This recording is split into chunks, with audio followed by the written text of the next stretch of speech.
Your Peugeot's voice commands can be used on any screen page, as long as there are no other priority sources in action, such as reverse gear, an emergency or assistance call, or a phone call.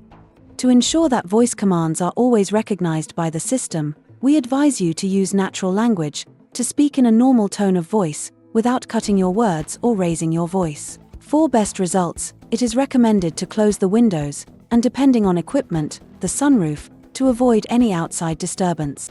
To open voice recognition, say OK Peugeot. Then, to command the air conditioning, you can say, increase fan speed.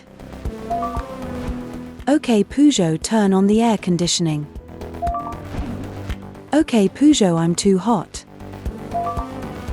To command radio and media, you can say, OK Peugeot, switch to radio mode. OK Peugeot, tune the radio to 105.9. To command navigation, you can say, OK Peugeot, take me home.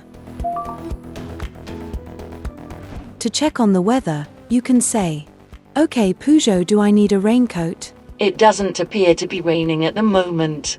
OK Peugeot, what's the weather forecast for this evening? There will be intermittent clouds with a temperature of 22 degrees in Les Rechuintes for this evening. OK Peugeot, what's today's humidity ratio? The humidity is 93% near ratio.